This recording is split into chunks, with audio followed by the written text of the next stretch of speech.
আসসালামু আলাইকুম, কেমন আছেন সবাই? আশা করি সবাই ভালো আছেন, সুস্থ আছেন। যে যেখান থেকে এই ভিডিওটা দেখতেছেন সবাইকে ওয়েলকাম এবং স্বাগতম। আজকে যেভাবে আপনাদের ফিউচার ইনডিফিনিট টেন্সের নেগেটিভ শেখাবো, আপনাদের সারা জীবন মনে থাকবে।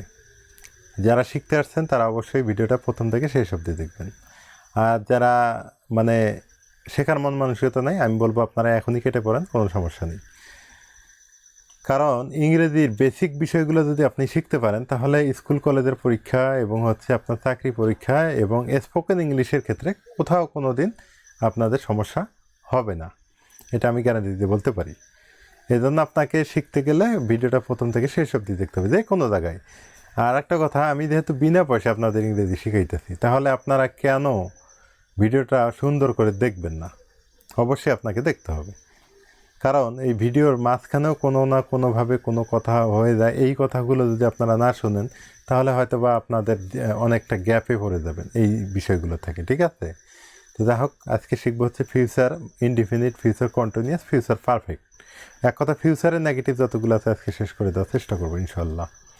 তো ফিউচার ইনডিফিনিটের নেগেটিভ শিখতে গেলে প্রথমে আপনাকে জানতে হবে কি, প্রথমে সাবজেক্ট নিতে হবে, তারপরে নিতে হবে কি শান্ট। কী নিতে হবে? শান্ট অথবা ওন্ট। কী নিতে হবে? ওন্ট প্লাস মূল ভার্ব। কী ভার্ব? মূল ভার্ব। মূল ভার্বের কী নিতে হবে? মূল ভার্বের P1 মানে প্রেজেন্ট ফর্ম প্লাস যা আছে তাই, মানে অবজেক্ট থেকে আদার্স নিতে হবে, ঠিক আছে? তো এখন আমরা যদি একটা এক্সাম্পল দিতে যাই, তো এক্সাম্পল দিতে গেলে আমাদের একটা বিষয় মাথায় রাখতে হবে, সেটা হচ্ছে যে মনে করেন এখানে কি আছে? আলী। আলী আছে কি? উইল, গো, তারপরে দেওয়া আছে গো টু লাল মনির হাট। আচ্ছা, এইটা দেওয়া আছে। তাহলে আমাদের যেটা প্রথমে করতে হবে, প্রথমে নিতে হবে আলী। প্রথমে কি নিতে হবে? আলী। উইলটাকে কি করতে হবে? ওন্ট। উইলটাকে কি করতে হবে? ওন্ট। তারপরে গো টু লাল মনির হাট। কি আমি বুঝতে পারছি? উইলটাকে আমরা কি করে ফেললাম? ওন্ট করে ফেললাম। অনেকেই বলবেন যে উইলে পর নট দিলে হবে না। নট দিলে হয়ে যাবে, ব্যাপার না।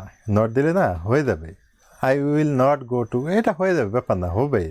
কিন্তু আমরা বর্তমানে স্মার্ট বাংলাদেশে আছি না, এটা একটা খ্যাত খ্যাত ভাব হয়, মানে আগের যুগে চলে যায়, আগের যুগে, বুঝছেন? তো আগের যুগে না দিয়ে আমরা যে আলিটাকে ওন করে ফেলি তাহলে কিন্তু বেটার হয়ে যায়। শ্যালটাকে আমরা যদি শান্ট করে ফেলি বেটার হয়। কি বুঝতে পারছেন? মানে উচ্চারণের দিক দিয়ে এবং বোঝার ক্ষেত্রে এই এই কাজটা করা উচিত আমি মনে করি। আচ্ছা, তো এখন আরেকটা বিষয় নিয়ে আমি একটু কথা বলি, সেটা হচ্ছে যে যেমন নাচ মিন, মানে আরেকটা উদাহরণ দিই তাহলে আপনাদের বুঝতে আরও সুবিধা হবে। Nazmin will come here. এইটা যদি পরীক্ষা আসে যে আপনারা নেগেটিভ করবেন, এটা কী করতে হবে? নেগেটিভ করতে হবে। তাহলে আমাদের যেটা করতে হবে, নাচ মিন উইলটা কী করতে হবে? ওন্ট করতে হবে। কী করতে হবে? ওন্ট। এটা মাথায় রাখতে হবে। উইল এবার নট দিলেও কিন্তু হবে, কিন্তু আপনারা ওনটা দিবেন, তাহলে এটা বেটার হবে, মানে ভালো হয়ে যাবে আর কি। ওন্ট কি কাম হেয়ার। আশা করি ফিউচার ইনডিফিনিটে আপনাদের কোনো সমস্যা হবে না। এখন ইনডিফিনিট আপনারা পারবেন।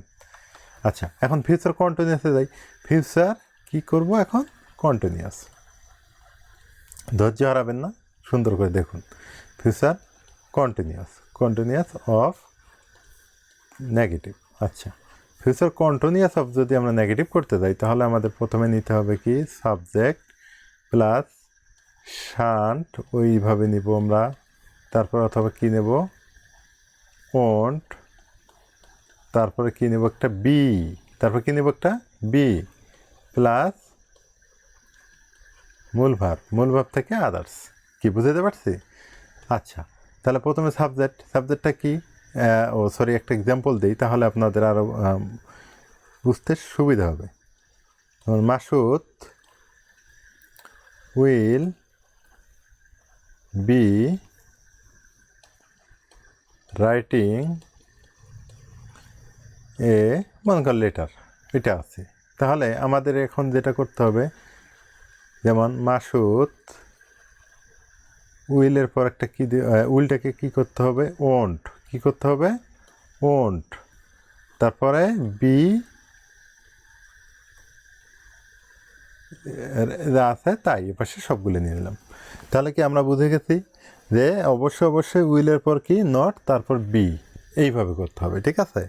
এখন ফিউচার পারফেক্টটা, ফিউচার কন্টিনিউয়াস তো হলো, তারপর ফিউচার পারফেক্ট ওই একইভাবে ওন্ট হ্যাভ বিন বা ওন্ট হ্যাভ, যেটাই হোক। যেমন আমি ফিউচার পারফেক্ট একটা দিয়ে দেখি যে আলম উইল হ্যাভ কল্ড, এখানে কি আছে, কল্ড, তাই না? তাহলে আমরা এখন যেটা করব যে আলম